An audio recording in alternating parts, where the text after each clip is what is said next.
group, and we have a unique panel here, and it's going to be a lot of fun because there's three very different entities that are represented here, but I think it's going to all work out really good in typical RTBC, square peg and round hole type of mentality. But first, Matt, is it right you're from Indiana University? That's correct, yes. So having a Purdue guy this close to you when we just won the Old Oaken Bucket again, is that going to be okay? Little bit tough, but I was actually at the game. Great game. Go Hoosiers. We have a new head coach coming in next year, so hopefully we're a little bit more successful. And he hates Purdue, so he'll fit in good with the Hoosier culture because we don't get along usually as fan bases. So away from the games we do. All right, Matt, I'm going to let you introduce yourself, sir. I think that's a little bit better. That works better. So Matthew Avila, I'm a project manager with Hunden Partners. We are a market and financial feasibility firm based in Chicago that works on unique venues across the country, whether it be a racetrack, an arena, a convention center, you name it, anything that's a destination asset. We love to say we do the nerdy work for cool places, and racetracks are one of the coolest places you can go to. So really excited to be here and excited to apply some of the lessons learned from other asset types that are similar to racetracks to racing, and excited to be a part of the conversation. All right, Mandy, when I first came to the IMS Museum was when I was going to college at Purdue. You knew I was going to get Purdue in there one more time. That was 1981. When I went back for the first time, maybe early 2000s, not much has changed. I understand that is going to be changing. Introduce yourself and where you're from, please. Hi, I'm Mandy Bender. I'm the Vice President of Operations for the Indianapolis Motor Speedway Museum. And much like you just said, we are going to be undergoing a massive renovation. We actually just started. And we will be closed for the next 18 months and reopening in April 2025. So I'm happy to talk to you all about that today. All right, Brian, you're next up. All right, I'm Brian Sperber. I am the co-founder and CEO of Michael Waltrip Brewing Company. Before Michael and I started the brewing company, I'm a recovering racing executive. I was president of Phoenix Raceway for 17 years, and before that, president of Watkins Glen, and did a little time in Daytona and a few other places. But Michael and I started the brewing company a couple of years ago, and we've been growing. And of course, racing is in our DNA, both with Michael and myself. So the brand is in fact, even in 24, it's going to be even more active in supporting racing at all levels. So we're doing a lot of things with local tracks, NHRA, dirt tracks, all the way up to NASCAR Cup. So it's something we believe in, and we've got a fun brand. And in Dennis and I were just talking. The only mistake I think I made today is I should have brought some free samples. That would have been a big hit, especially at this time in the afternoon. All right, Mandy, talk about the huge renovation that's going on in more detail. And also, I have a feeling that there's a lot of folks who haven't been to the IMS Museum in a while that might be inspired to come again after a big renovation. How big of an impact is expected on the local economy from what you guys are doing? Sure, absolutely. So I always want to start things off with the IMS Museum. Even though we are inside the track, we are actually a separate entity from IMS itself. We're a separate publicly funded 501c3. That's something that's not necessarily always known publicly, but that definitely helps us on the fundraising side. So getting back into fundraising, in July of this year, we announced an $89 million capital campaign for the renovation of the IMS Museum. $64 million of that will go into the actual building itself. To your point, not much had changed from 1981 to the 90s. Well, that building was built in 1976. That was the last time it was fully remodeled, renovated, was when it was built. We've been dealing with everything from old HVAC systems, fire suppression, all that. So we were much overdue for a renovation to help us care for the collection that we house there. So when we did announce, like I said, $89 million, $64 million going into the building itself, we are staying within the footprint of the building. The shell will stay and everything. We're not leveling or raising the building or anything of that nature, but we're really we're utilizing the space in a brand new way. Experiences will be state of the art. It really will be a world-class museum for you to come and visit. On the other side of that, we've all heard the myth and the legend and lore about what's in the basement at the IMS Museum. The basement will not exist in the way that it used to. We are also, part of that capital campaign is to raise money to build a restoration facility. All of our cars, our collection itself, the care that needs to go into that collection is insurmountable. So $15 million is dedicated towards a restoration facility where right now our 6-crew restoration team can continue to keep those cars in running order and in that pristine condition. You'll be able to see the Marmon Wasp at PRI this weekend. And then we have $10 million going towards an endowment to help us keep those operations going. So to your point, just recently there was an economic impact study done on what the Speedway itself does for the area. When they announced that a few months ago, I think it was like $1.6 billion actually is the economic impact of the Speedway entirely from month of May, 12 months out of the year, that type of thing. When they started carving out the other pieces of that puzzle, if you will, the IMS Museum itself, we are actually open 363 days a year. We're closed on Thanksgiving and Christmas, but there is a lot of economic impact just based on the museum itself. We represent and tell those stories about the Indy 500, the life of IMS, on those 363 days when it's not race day. So we do, I think we have the equivalent of 77 full-time employees. Our economic impact, according to the study, was about $9.5 million.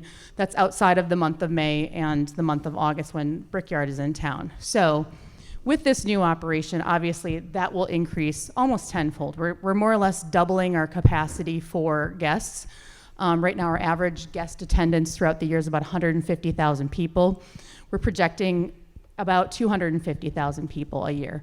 Obviously, that takes more infrastructure, more employees, a lot more of everything, just to be able to welcome those guests through our door. So we're looking at increasing that quite a bit.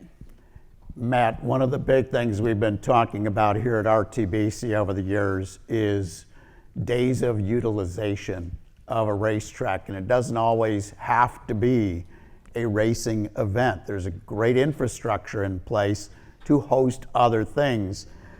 In other sports that you've worked with, what are some of the things that they're doing using their venues that might work just as well or maybe even better in auto racing? Yeah, I think that's one of the key questions that all owners and management teams, that's what they're asking, is how do we get people here more frequently? How do we elevate those valleys when these venues aren't active because of an event?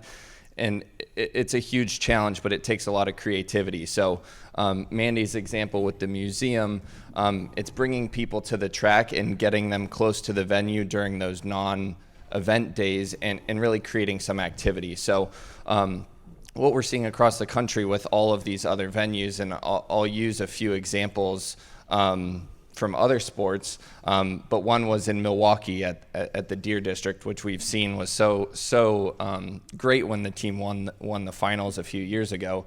But that used to be nothing outside of the venue, especially when they had the Bradley Center. It was really just surface parking, similar to many racetracks across the country, the large NASCAR tracks. So what owners are starting to look at is how can we monetize the real estate outside of these venues to bring people there.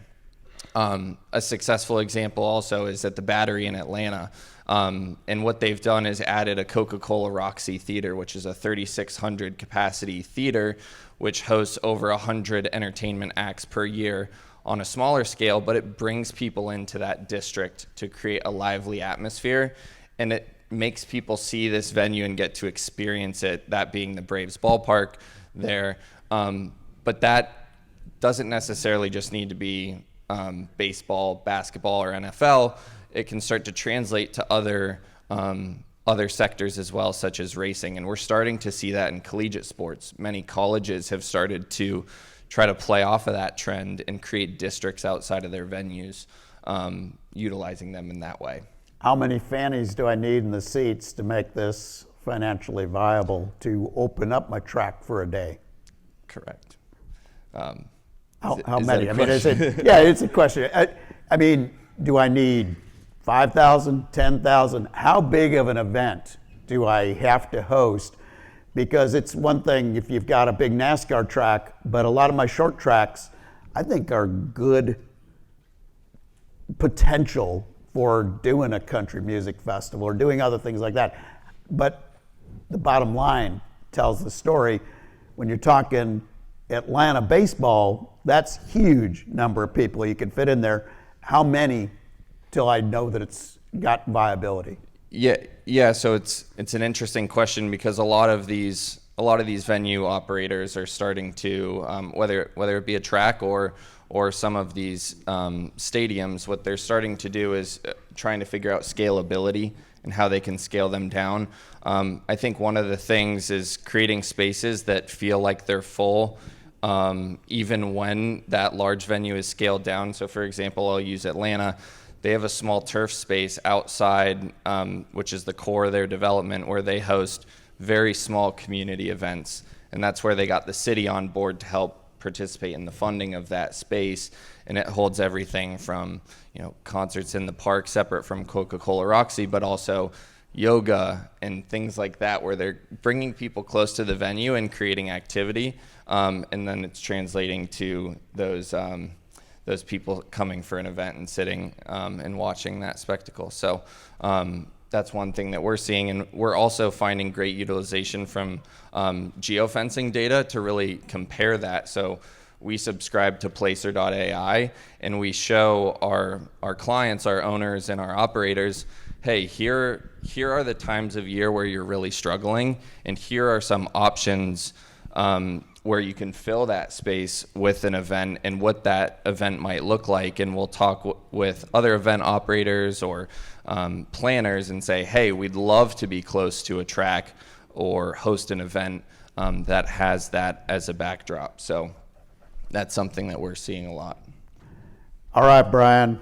As I have mentioned several times during the day, I don't come with an editing feature, much to Tim's dismay some years. When I first heard Michael Waltrip Brewing, now I love Mikey. He's one of the best interviews in the history of NASCAR. But I didn't get it at first. I was like, why? He's not an expert on beer. I mean, maybe he's an expert on drinking it, but not necessarily brewing it.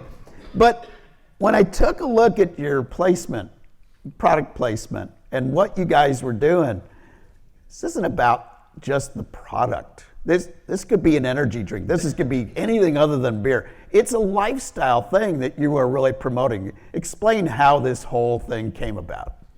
Well, there's a bunch of questions in there. Yeah, we've been talking about it being a lifestyle brand, and honestly, I've resisted that because to me, it feels kind of, a little overreaching for where we are. We're a small company. We've only been operational for a couple of years, and but I've been getting worn down on this. So I do think we are starting to become a little bit of a lifestyle brand because, with Michael's background and my background, obviously motor racing is important to us. It's been important to us for our whole career. You see that throughout the entire company, the way we talk about Michael Waltrip Brewing, the locations that we have our tap rooms. We're growing the company now. We've got 2 operational tap rooms, which is our version of kind of a sports bar.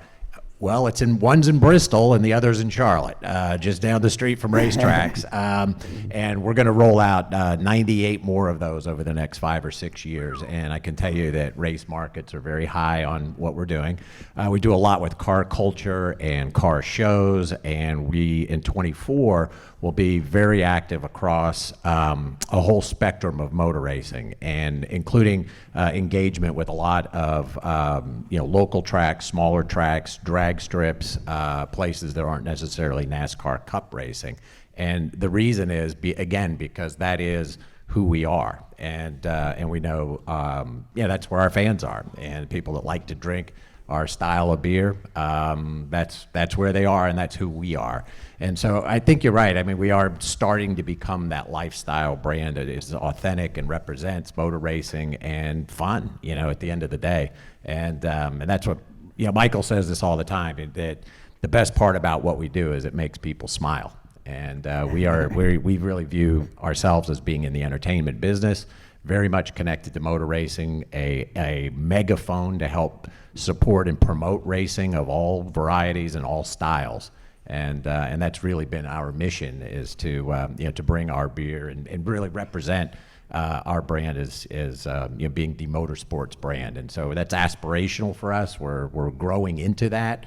But I do think you're right. We're trying to become a lifestyle brand, and maybe we're getting there. And Mikey will always make you laugh and smile. He will make you shake your head on occasion as well. Oh yeah, well, and he's what you see on TV is 98% of who he is. The other 2% comes out when he's drinking the beer, and that's the best 2%, I can tell you. I was with him last night. We had a really good time. All right, Mandy, obviously it makes sense that there's this big museum at the Indianapolis Motor Speedway. I think it's supposed to be the greatest spectacle in auto racing. It is. So much history there.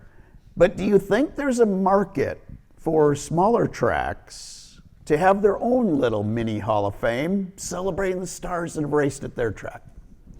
I think that's a really great question. I mean, yes, the Indy 500 is known worldwide, but that's not necessarily who our average consumer is. Yes, those are our members, those are our diehard fans. Our job, though, is to make that hook, get that excitement around discovery. If that can be done on a smaller scale, whether it's tying somebody to a local hero or an event that happened in your area, absolutely, I do think there is capacity for that. Because it's just storytelling, and that keeps those stories alive. It keeps them going and continuing. And again, it might be that one little story that gets the next person interested, and so on down the line. It's very hard in all this museum planning to really think outside of to look at it from the guest lens. And I think that's something that we all have to challenge ourselves to do, is to look at it from the guest lens and not from either the promoter's lens or the producer's lens, that type of thing, or the fan lens. It's really something that you have to look at through kind of almost, very naive eyes, and then build from there. So yes, I think there's absolutely capacity for that, whether it's small scale, whether it's just a pop-up. There's something that can be latched onto from all venues. All right, Matt, with other sporting venues where you guys have worked with these specialty events, it seems to me you got a captive audience to be able to market the other product, the main product, to them. How successful has that been to have a music festival and an event, but to get them to come back for a baseball game or a football game or some other sport? I think it's been very successful, and when we look at the analytics of it, it shows repeat visitors. So with venues that have a stable visitation across the entire year, where they're getting people close to the venue more frequently, whether that's because there's bars and restaurants within that walkable district, or they're staying at a hotel that has sightlines of the venue, they're more apt to come back to that. And that's what the analytics are showing in terms of repeat visitation. And when we compare that with venues that necessarily don't have those events or are filling their calendar, we're seeing that people aren't coming there as frequently, and it's not really translating, because there's something to be said when you're close to a venue, whether you're not inside, you're not apt to come back. So we're seeing that in the analytics when we're pulling that geofencing data, and it's really interesting stuff in terms of the case studies from other venues, and their ability to attract different demographics as well. All right, Brian, it seems to me like you could open up another revenue stream by having your own track beer or your own series beer or your own race team beer, for crying out loud.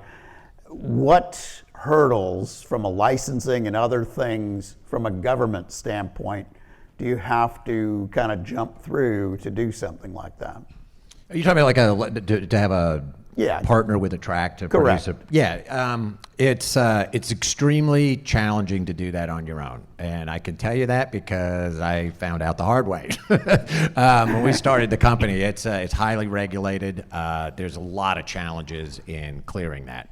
But what we've done through blood, sweat, and tears over the last 2 years is created a platform where we, as Michael Waltrip Brewing, have the ability to do that very quickly.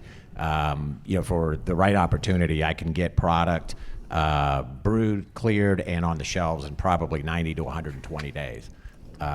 Starting that up from scratch for anybody that's trying to do that, it's a year or more. To answer your question, we can do that pretty quickly. And I don't know if there's very many companies that can do that. It's just the uniqueness of kind of what we've stitched together. And our two main styles that we have in distribution is one is called Bristol Sunshine. It's a tangerine ale, and then our newest is Talladega Light. And so we've had a lot of fun. So we've got a little bit of foot into the another tip of the cap to the racetrack world, and we've had a good time putting that out into the market. All right, before we go to our first toss-up question, we lost a microphone, so if there's a microphone, okay. So if you have a question for this panel, get your hand up high. I've got a toss-up question for you, though. And this is actually from 3 different ways of looking at the situation. What's the best way nowadays to create a real buzz about an event, about a location, or about a product?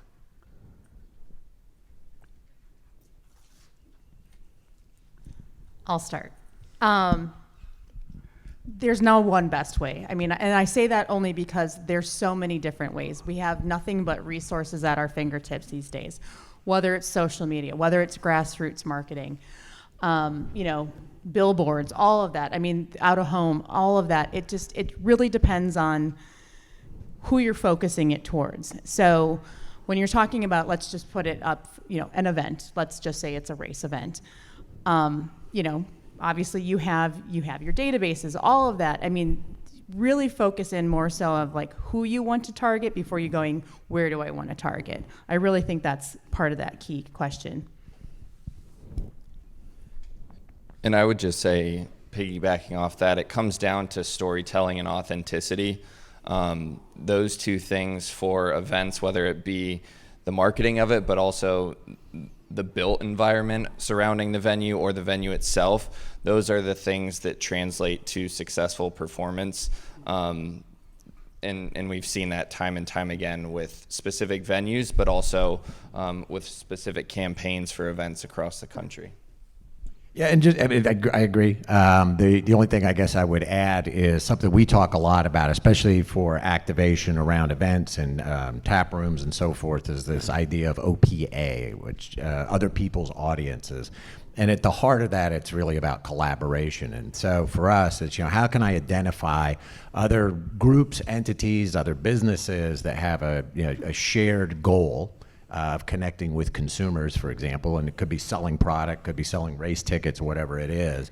And how do we bring that collaboration together and align those goals in such a way that base of audience exponentially grows? And it just makes it a lot easier to generate that buzz, to get people into the door, into the track, whatever it may be, in a more efficient way. And so we've had a little bit of success with that.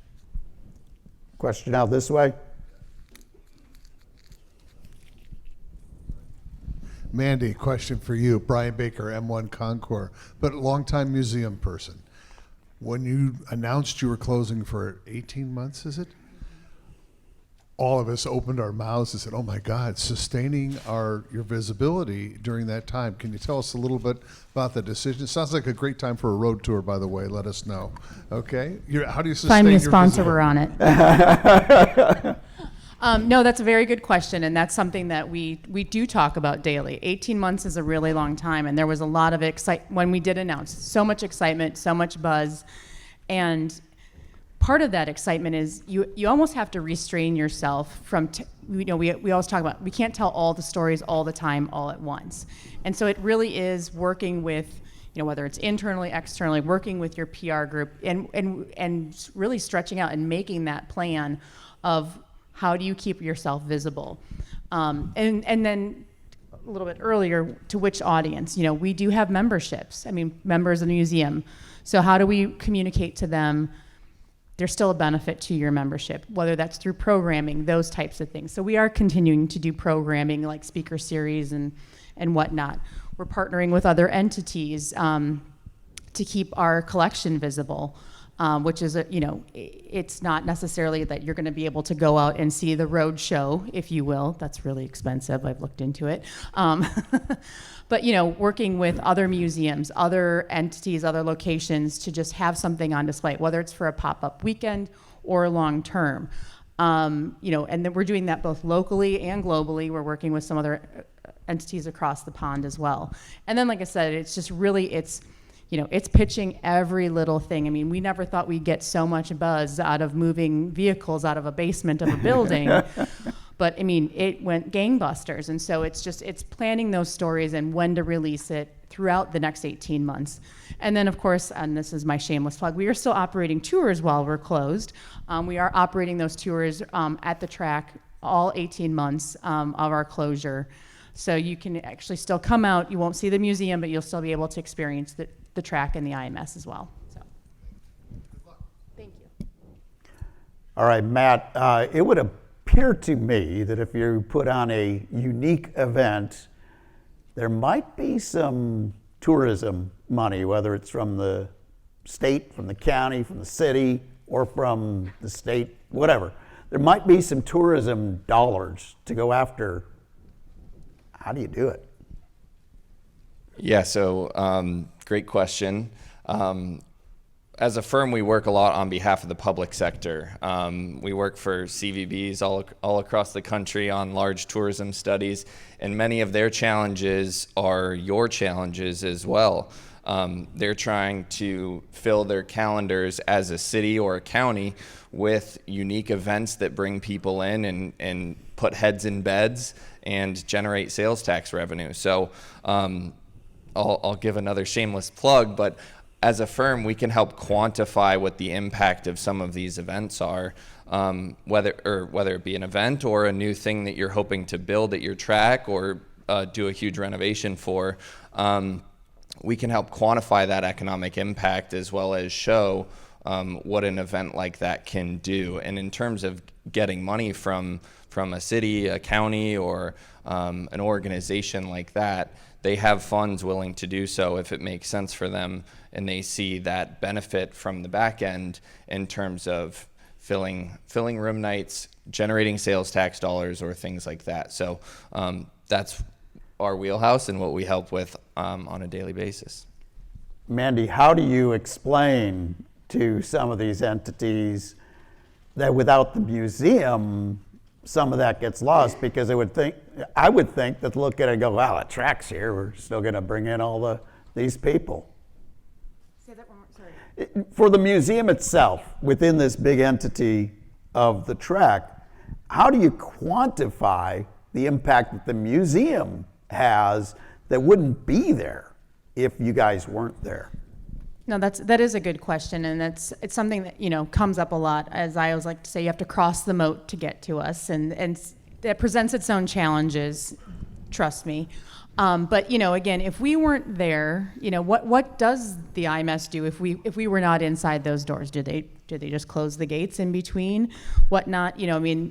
We kind of say we're the internal marketing arm for IMS. Now, granted, if we were out on 465 or down the highway, we would still be able to promote that, but there is somewhat of that disconnect. There is, and it's reciprocal, right? We have the benefit of being inside the track and being, where the greatest spectacle happens. So it is a very symbiotic relationship. It benefits both ways.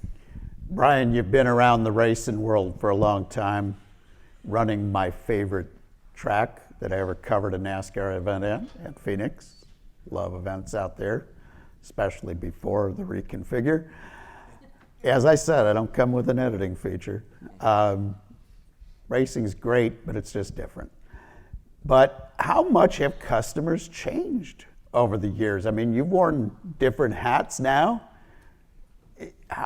Have customers really changed, or is that something that we're just kind of all making up? No, I think consumers have dramatically changed from the old days. I think how they connect with the venues or the brand has changed dramatically with those things that we all carry around in our hand. The whole digital world has changed the way that we can talk and connect with consumers, both for good and bad. The bad is, I think, that there's a short attention span. The good is that whether it's a venue or a brand, we can talk to our consumer directly. That was not the case years ago, where you had to go to third-party media and rely on whether it was a newspaper, television station, radio station to try to carry your message to your customer. Now you can talk directly to them. You can create content that's tailor-made for them. We're doing that at the brand level. We did a Talladega Nights spoof with Michael playing the role of Ricky Bobby. If you go on our YouTube channel, it's hilarious. So we did 5 episodes. I've released 3 of them. We're going to release the other 2. It's ridiculously. He's so funny. And yours truly is in a couple of them. But we did that as a way to directly talk to customers and consumers. And so I do think that the way in which consumers interact with a venue or a brand has changed dramatically. Our ability to talk to them also has to change dramatically. But then, there's stuff that's just short attention span. You've got to over-deliver. And, if they don't like what you're doing, they've got plenty of outlets to tell the world that they don't like your beer, they don't like your event, whatever it is. And so, it's incumbent upon, I think, all of us to make sure that we're over-delivering, we're over-communicating, and really create a tribe with our consumer and not just a customer-vendor relationship. All right, Brian, I'm going to pick on you again here, because while Mikey has a lot of people that love him, he's got some people that don't really care for the Waltrip name. How do you deal with bad reviews online? Well, the good news is for us so far we haven't had that much negativity around the beer side of it. So I don't know if they've had enough of them. They forget why they don't like the beer. They just keep drinking it. But yeah, listen, if you've been around the public eye and especially as a competitor for as long as he has, you're going to have some detractors. My feeling is I'm not going to give them a bigger amplification. Like, all right, great, you don't like my partner, fine, whatever, move on. There's a ton of people that do. And that goes back to even my old days of running racetracks. Is that we had some criticism from local media member way back when, and my attitude was just, okay, great. You said what you didn't like about what we did. I heard it. I'm the only one that needed to hear it. Me and my staff.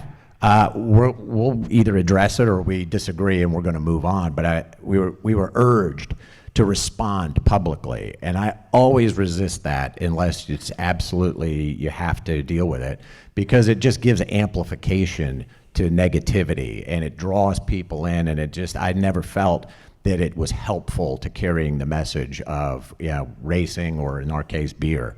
And so, okay, you can be negative about it, but I'm not going to jump in there and help promote the negativity. All right, Matt, how different does that marketing message have to be? I mean, if I'm used to selling auto race and now all of a sudden I'm promoting a different kind of event, how different does my marketing have to be? That's a good question. I think it just comes down to being creative and trying to tap into those audiences.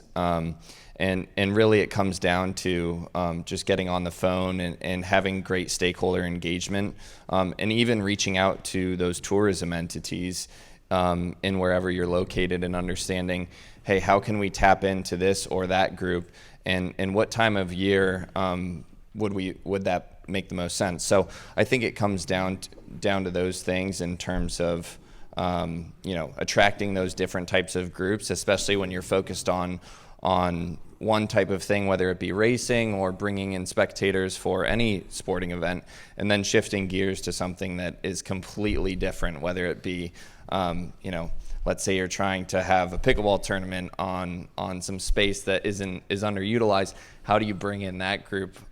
So it comes down to those questions, I think. Mandy, how much change is going on at the IMS Museum just to cater to the younger audience? Again, I'll emphasize that the last major renovation was in 1976. And over the years, we have definitely tried to, bring in certain pieces of tech, whether it's technology, those types of things, and tell those different stories in a different light. But you will see a museum that's fully transformed. We are not just slapping some paint on the walls and saying, okay, this is a lot more fun now. And we even said yes, we're family friendly, but it's a lot of don't touch, don't touch, don't touch. So, it's going to be a much more interactive museum, kind of all encompassing, very full sensory. But then on the flip side of that, you still need to have those kind of analog experiences as well. Technology is not the full answer to everything. One, there's a lot of expense to implement it. Two, to upkeep it. And there's a lot of discovery and learning along the way that can be analog, whether it's just by passing by something, sight, sound, all of that. So the team that we've assembled internally and our partners that we're working with, the countless hours of discussions and planning that has gone into this museum to make it not just family friendly. Again, accessibility is something that has really come into play for this new museum. So you're going to see a lot of changes, and it's going to be great. All right, Matt, a final word, and remind folks again how they can get in touch and find out more about how to put your company to work for them.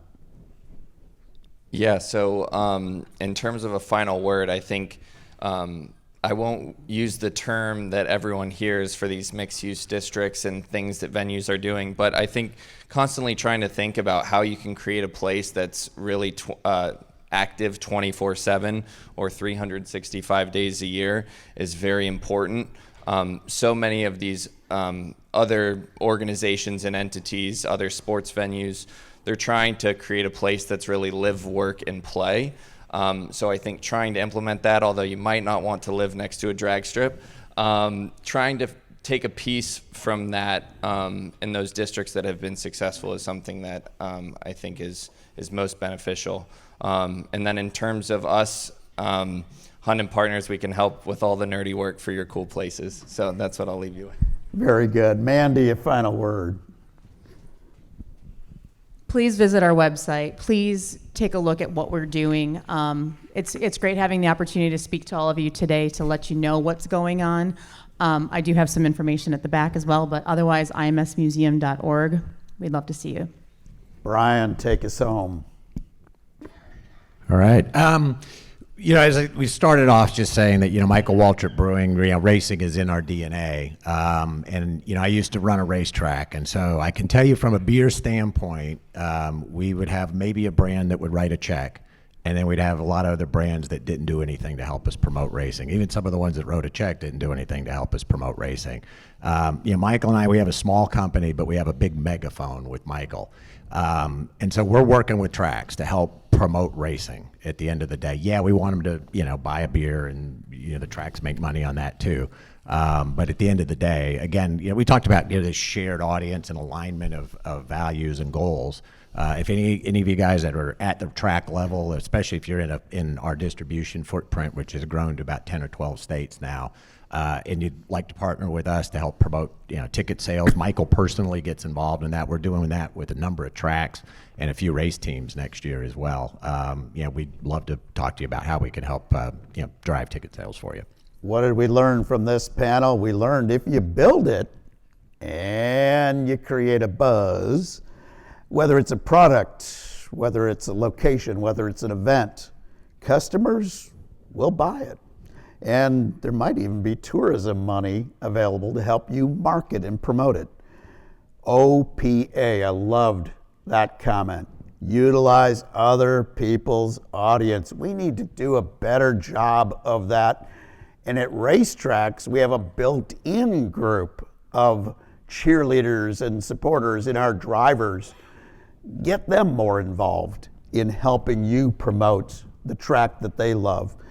And also, you might need to change your message a little bit or your approach a little bit to reach a market for a different event than what is your typical audience, but it's well worth taking that chance to see if it can be profitable. Let's have a big round of applause